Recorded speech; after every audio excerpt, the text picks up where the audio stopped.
During a fire, she insisted on taking the elevator. Never seen someone risk her life like this. A fire broke out on the 20th floor of a building. Firefighters struggled up the stairs to rescue people. During evacuation, a woman felt tired and did not want to walk. She asked why she could not take the elevator. The elevators aren't safe. I can hold your baby if you want. Hey, buddy. Hey, little guy. Want to come notice? But the woman refused the help. The firefighter did not think much of it. He kept leading everyone downstairs. But after reaching the first floor, he found the woman with the baby was missing. Others did not know where she went. As he was about to go back up, a teammate said the elevator suddenly went from the 18th floor to the 24th. Then it stopped and would not move. He instantly thought of the woman. So he quickly reported to the captain. But if that mom took her baby onto the elevator, they could be trapped. All units above the fire floor, keep your eyes peeled. We are missing a woman and a young child. I want them found. When firefighters opened the elevator, thick smoke rushed out. When he saw inside, he froze. The woman and her baby were burned into char. Even though she was clearly told not to use the elevator, she still entered it on the 18th floor. But the elevator did not go down. It carried them up to the burning floor. They were burned alive inside, must have suffered great pain. The captain told the firefighter not to think too much. Her foolish choice not only ended her own life, but also took her young child with her. 2 lives were gone just like that. So always listen to advice. Never take the elevator during a fire. An old lady came to the fire station to give a gift. But when the firefighter saw what was inside the box, he was shocked. He carefully held the box, not daring to shake it at all. One wrong move could blow up the whole station. She said it was a souvenir her husband brought back from the Vietnam War. She thought it was just a toy model, already sold 3 of them, until she saw news that someone was injured by an explosion at home. Firefighters found some blast fragments and a metal ring. In a park, a woman was also injured. There was a big crater at the scene. The car windows nearby were shattered. They also found the same fragments. The bigger problem was the 3rd grenade. She sold it to a young boy she did not know. Because of her age, she forgot what he looked like. So firefighters started searching the whole city. They went door to door and posted many missing notices. Finally, they got a clue. A boy said his classmate bought the grenade. He was filming a movie in his backyard. Firefighters quickly reported it and rushed to the scene. Throw the grenade! Incoming! Kyle, freeze! Freeze! The grenade is real, Kyle, but it won't go off unless you release the handle. So keep a tight hold on it, okay? But during the handoff, something went wrong. Hold up. Run! Run! Get down!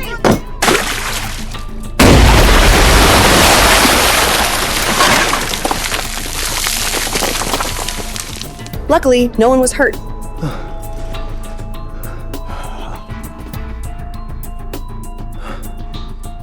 A man had a dart stuck in his forehead, but felt nothing. He even asked the paramedic if it looked cool. The paramedic was so shocked he could not speak. Meanwhile, his friend kept bragging about his dart skills. The dart needle was at least 3 centimeters long. It looked like it went all the way into his head. The man asked if he could pull it out first. The paramedic quickly stopped him. Are you kidding? If it hurt the brain, pulling it out could make him lose his mind.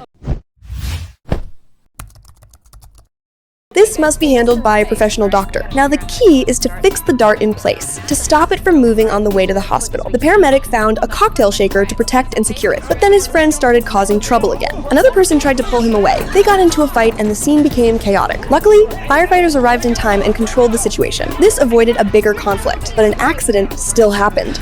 Oh, no. Ow! Ricky! Oh. The man suddenly passed out. Now he could only be carried to the hospital. Better get the stretcher. Yep. High voltage wires were sparking on top of a bouncy castle. A 7-year-old boy was still trapped inside. A man set up the castle in his yard for his son's birthday, but a gust of wind pushed it into power lines. The boy's father tried to save him, but he froze at the edge of the castle. His feet felt sharp shocks and he could not move. The live wire whipped on the ground. The whole yard became electrified. Firefighters quickly cleared the crowd. The power company would take 15 minutes to arrive. Another blast like that, the whole house is gonna collapse. The power line's gonna come down on that kid. He don't got 5 minutes, let alone 15.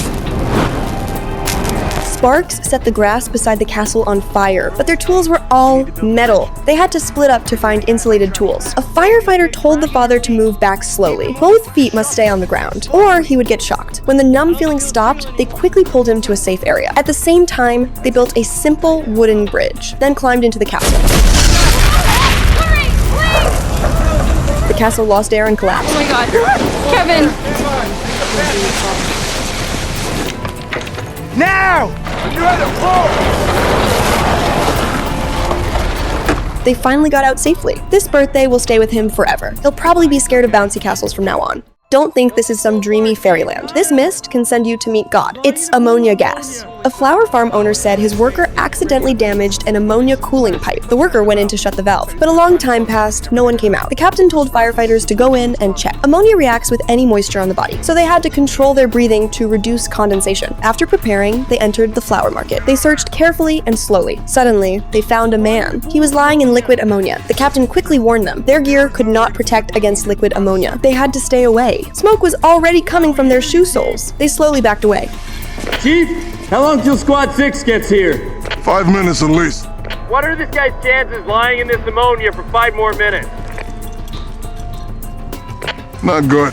The hazardous chemical was still leaking. They had no time to wait, took a rescue rope, tied a knot, threw it to hook his leg. Little by little, they pulled him out, then rushed him into a temporary decontamination room. His airway was completely destroyed, stopped breathing. They could not save him. Even growing flowers can lead to death. The boss could not believe it. No matter the job, you must always be careful. A 60-month-old girl had severe stomach pain. Her mother said she had vomited many times, but the paramedic noticed something scary. The girl's pupils were very dilated. At this moment, the mother was still blaming the father. She said he gave the girl too much candy. But next, the paramedic's words shocked them. This isn't a stomach ache. She's high out of her mind. The mother said that was impossible. She was only a 5-year-old child. When asked what candy she ate, the mother was not sure. She said the girl would eat any candy she could find, but the father's nervous face showed something else. For years? Somebody gave her something else. She must have gotten into my stash. What? There was something they did not know. He had hidden a bag of special candy. He was sure he hid it very well. His daughter should not have found it, but unexpectedly, most of the bag was already eaten. At this moment, the girl started having seizures. The parents could only watch in fear. The paramedic quickly gave her midazolam. The girl finally calmed down, but she still needed to go to the hospital for further treatment. The father wanted to go with her, but the mother stopped him. This was all caused by his negligence. A firefighter lit a match and threw it onto a sofa. In just 5 seconds, the sofa burst into flames. The company boss was shocked. He was just praising his product. The slap in the face came fast. It turned out one of their customers almost got recalled by God. Just because a candle was too close to the sofa, a few days earlier, firefighters got a call. From outside, only a little smoke was coming from the window, but when they reached the door, there was a loud boom inside. Then came a woman's cry for help. The firefighters kicked the door open. The room was already full of fire. Luckily, they were fast and well equipped. The woman survived. She said the sofa suddenly burned like an explosion. An experienced firefighter noticed something was wrong. Normal fires do not explode this fast. The sofa was made by a well-known local factory. Tests showed the material was polyurethane. That is basically solid gasoline. This is not buying furniture. This is buying a time bomb. Cheap, but with no real benefit. If something goes wrong, you cannot escape in time. If production is not stopped, their work will increase, and more innocent people will get hurt. So on their day off, firefighters went to the company, wanted an explanation for the public. They paid their own money to buy a new sofa, placed it at the company entrance, and waited for the boss.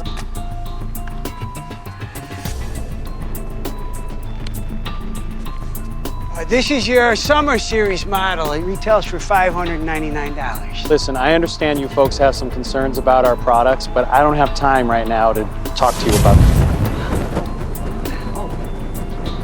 Money is important, but making money without caring about lives will bring consequences one day. Only by respecting customers can you respect yourself. Also, remember this: you get what you pay for. Always be careful before buying.